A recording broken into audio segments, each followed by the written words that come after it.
listen to me. I really need my dollar back. If you want this dollar so bad, bruh, you can get them yourself. I get one Ford Ranger XLT, bruh. You like try follow me?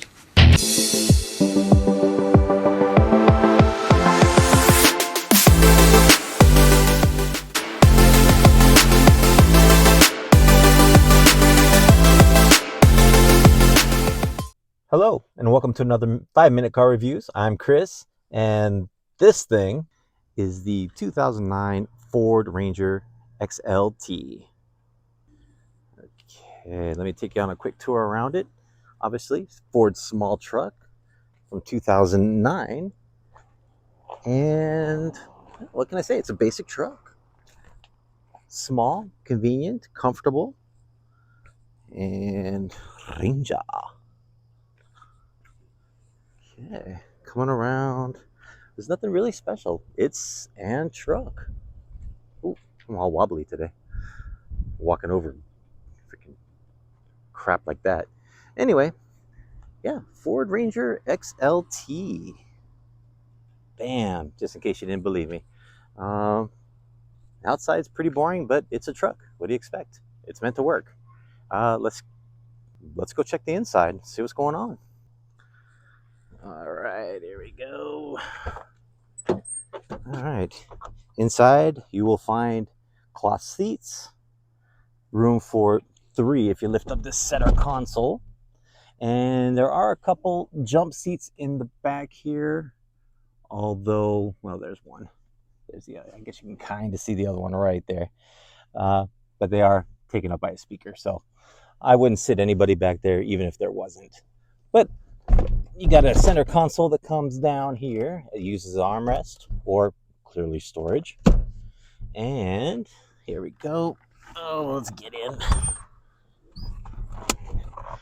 Yeah, it's fairly roomy for a small truck. Plenty of plastics and nothing really special in here. This is obviously not the standard radio. I guess the owner needed some upgrades. And we'll come over to the gauge cluster. Excuse me, which is just a bunch of dials and gauges and speedometer, tachometer, stuff you don't need. Windshield wipers, stuff you don't need. I don't need to know how fast I'm going. Automatic. This is a column shift. You don't see that too much in modern cars. Took me a second to get used to. It's like, where the hell's the gear shift? Thought that was the windshield wipers at first. Overdrive on there. And some buttons on the steering wheel. I think this is mainly for just cruise control. I think it's only for cruise control. Yeah, it doesn't do anything else. This was before, well, not really. I don't think it was before the days of Bluetooth, but the original stereo didn't have Bluetooth. Obviously, no stereo connections up here. Yeah, there's nothing. No radio connections at all. Nothing on the backside. Headlights, dimmer switch, power windows, power locks, power mirrors. And that's really about it. There ain't much to speak of on this car. It's basic, simple, small truck, which I really wish they'd make more of. Although I understand Toyota's making what they call the Scout, which is supposed to be a cheap, inexpensive little entry-level small truck, you know. And of course, I also understand, I read that Trump is wanting manufacturers to start making K trucks and K cars. And if you know anything about those, they're the small ones in Japan. I think those K cars could do pretty well here, because I know, at least around here, a lot of people import them, and people go to a lot of lengths just to get them. At least the trucks, anyway. I haven't seen too many K cars, but some of the K cars, like the AutoZam and the Beat and the Cappuccino, those really small, highly desirable cars, I'd love to get my hands on. Or I would love to see manufacturers start making new ones. Honda's got the S660 in Japan. I'd love to see them bring that over here. That'd be a fun one. But back to the truck. This is a Ranger video. This is not any other video. This is for the Ranger. Okay, and under the hood, which I'll show you before we get started, is an inline 4 with about 143 horsepower. Some torque figures. I'll leave them at the end of the video. I'll leave all that technical stuff for you. I bet driving it here, it felt plenty powerful. It's a light truck. You don't need a whole lot of horsepower. You know, this thing would mainly be a torque monster, I would think. that's where it would define how awesome this truck really is. But let's go take a look at that engine, shall we? All right. Oh no, that's the brake. Where? Oh, this must be it here. Oh, there it is. Oh, it's way under there.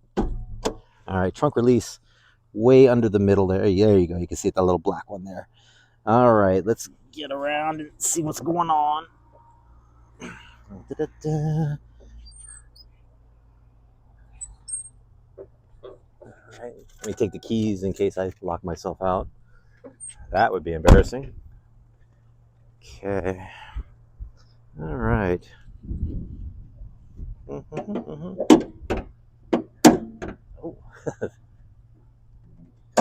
Apparently you need two. Oh, that's heavy.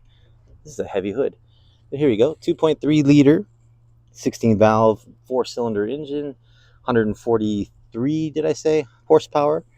Like I said, more than enough to get this thing going and do what you need.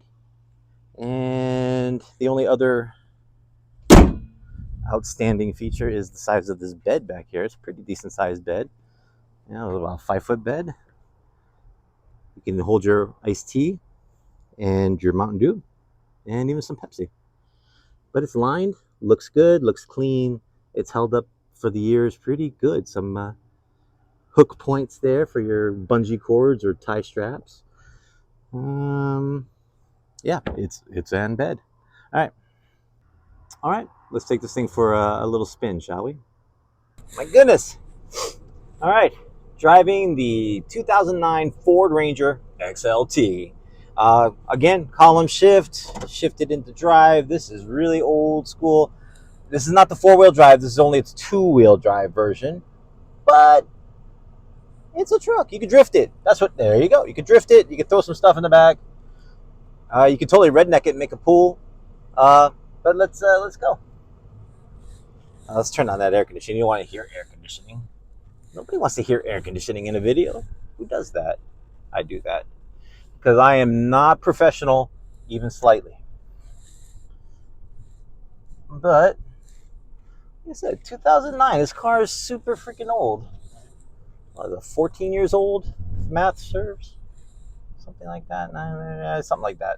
16. I don't know. Math. Anyway, it's an old car. It still drives really good. Even just going over these speed bumps, the suspension is real nice. A little harsh, but it's a small truck. I kind of expected that. But steering is nice and tight. Brakes work well. I'm not hearing any weird noises out of it. It's just a solid little truck, and I'm surprised how well it's held up over the years. Even the paint looks pretty decent. You know what I mean? And in the Hawaiian sun, you usually get faded paint, and but white cars usually kind of avoid that anyway, just because white, just reflects the sun and doesn't get hot. But as for dynamics, it's a small truck from 2009. It's not going to handle like a modern truck. It doesn't feel like a modern truck. It feels real basic, real simple, real honest, and I like it. I think it's got some character. It's got a lot of character, as a matter of fact. The only thing I would say would be maybe a downside is it is kind of loud when you're driving, and maybe down to the tires too. It's got some kind of all-terrain kind of tire on it, and of course, I got to do a video when there's a ton of traffic, so now I got to sit here and try to fill space while I'm waiting to go. Oh, here we go. Right after. Hey, all right, another white Ford. We got this. White Fords unite. Anyway, I'm out of ideas. Anyway, 143 horsepower out of the 4-cylinder engine, more than enough. It's and the transmission is only three gears and an overdrive, so 4. It's not a rocket ship by any means. This is, like I said, pure, basic, honest transportation. And if you can find one in good nick, the owner said he got this one for $6,000. Oh, let somebody cross with their baby. Oh, hi, baby. That's really nice. Nice family. All right.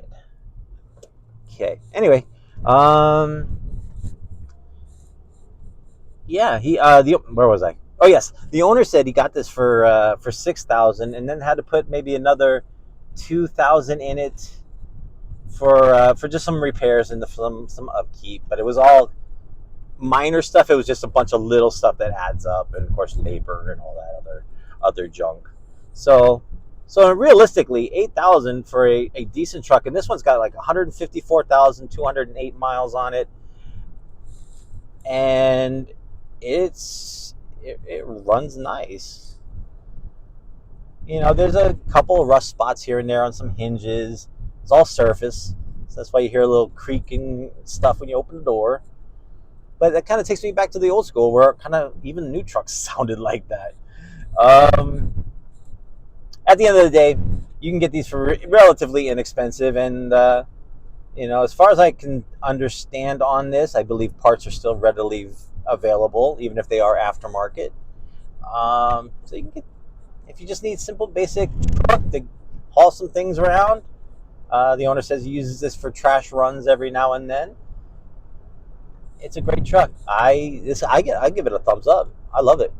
All right, I'll catch you guys on the next one. Ford Ranger XLT, equipped with rubber tires, 4-wheel drive rubber tires, one steering wheel for steer-up, stick shift, and one fat cat with extra seats in the back for your brothers and friends. One roll up and down window cranker. Pick one up today at your local dealership. 2000G model is the best.